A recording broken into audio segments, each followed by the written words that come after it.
Are you new to Persona, or just trying to get the most out of your first run with this game? Either way, do stick around.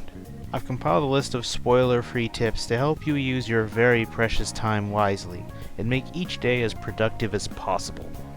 This isn't a strict guide on what to do on every day of the calendar. This is to highlight major activities you can do, should avoid, or determine who gets priority for your time. I'll also not have any story spoilers. I will be referencing future party member events that are new to this game, but I won't go into many details. If you find this content interesting, please like and share your thoughts on the comment section below, and subscribe as it does help out the channel. Now then, due to how relentless Persona 3's time management is compared to 5 or 4, it's vital to make the most effective use of your time. Efficiency is key, and here are 10 tips to help you make the most of your in-game year. Number 1. Prioritize school links during the weekday. Save non-school links for the week before midterms or finals, or during your summer and winter break. Your days are very valuable, as you should focus on ranking up a social link as often as possible. Due to your limited time, focusing on social links that are found within the school is ideal on most weekdays, because when it's either the week before tests or it's one of the seasonal breaks, you will not be able to rank up with them at all. In total, you will have 11 social links that are only available after school, so prioritize them as often as you can.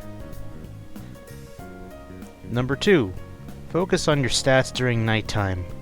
The evening is where you shall prioritize growing your stats, since there are barely any social links during this period, and you will need these stats to start some social links. In the original games, you had to spend a lot of money at the arcade, but newer, cheaper alternatives are available. The shopping district is available at night, and you can visit these restaurants as long as they aren't busy. Hakakure raises charm, Wakatsu Kitchen raises academics, and Wild Duck Burger raises courage. Try to raise these stats in a slightly even manner, but prioritize courage and then charm. Academics will take the longest to cap out, so don't rush it too hard. Number 3. Most social links introduce another. Now, for the sake of hiding spoilers, what I'm going to do here is on the screen I will post an Arcana, and then post the other Arcana it introduces, so feel free to pause the video to get an idea of who introduces who. Of course, there will be timestamps as well, so go ahead and get a good look now. Okay, let's move on. Number 4. Try to explore Tartarus with the school day coming up. You will be able to get a free point of courage in the nurse's office without burning your time slot, so feel free to make this a habit while you can. Bonus tip. During the second semester, you will receive a request to talk to your history teacher, Mr. Ono, and this will take many days to complete, but every day you will be able to get a point of knowledge without burning your time slot as well. It might help you finish your knowledge stat just a bit faster. Number 5. Some social links require having higher stats to even start them. You will need a certain one capped for the 3 main girls in C's. Fuka needs courage, Yukari wants charm, and Mitsuru expects academics. And they will be available in that order over the course of the game. Number 6. Have a persona with spirit drain. SP management can be challenging. It is important to battle often so your team grows strong, but finishing all your SP can end up forcing you to return home if you don't have or won't use your Twilight Fragments. If you confuse a persona with the skill Spirit Drain, you can gain 20 SP back with every use. 40 if you get the skill Drain ability as well.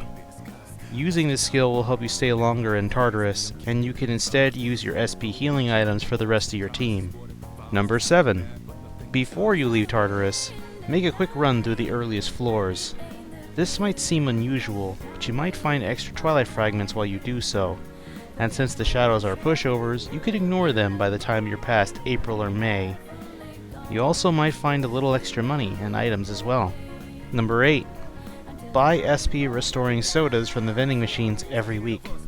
This might sound like a bit of deja vu if you've played Persona 4, but make a habit of checking out the vending machines on the 2nd floor in the dorm as well as the 3rd floor on the shopping district. It's only 2 cans from each one worth 5 SP each, but it adds up. And it might help you keep going just a little further into Tartarus during the early game. Number 9. Do not neglect male party members' hangout requests. In the original Persona 3, you could not establish social links with the guys in this team, and that still holds true today.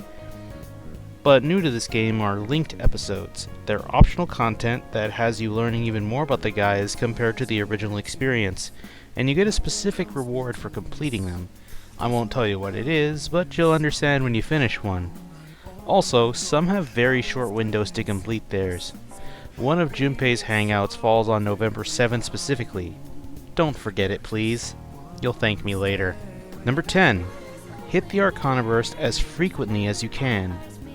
This might seem obvious at first, but if you make a trip to Tartarus, always make an effort to getting as many tarot cards as you can until you hit an Arcana Burst. You'll not only get stronger cards like even more mini XP boost or money acquired, but also an opportunity to get some really good skill cards that might help you sooner rather than later. Of course, it'll be random, but all you need is the opportunity. As you progress through the story, you'll get new Arcana cards that can be really good too, so all the more reason to consistently make the effort. Number 11. Bonus tip. I thought about this while I was writing the script, so here's another one for you. If you see that there is a classmate available but you can't rank up with them, don't spend your day with them until they text you for a hangout opportunity on a Sunday or a holiday. You're better off using that day to rank up with someone else, unless there's literally no one else you can do this with. Of course, if you do this and then the next day there's no one you can rank up with, then feel free to rewind and adjust accordingly. There's no shame in it. And this last part is more of something to remember than a tip, but if you rewind past the night where you went to Tartarus, you're going to have to do all that over again. So make sure you're aware of that. Alright, I think that's enough information to help you get on your way. If you found this helpful, please consider subscribing as it does help the channel immensely. I'm also in the early stages of writing a review, so if you're interested in that, then please stick around for that alongside my other content which might catch your eye as well. If you'd like to share any tips for newcomers, feel free to post any in the comments section below. That's it for now, and I'll see you guys next time.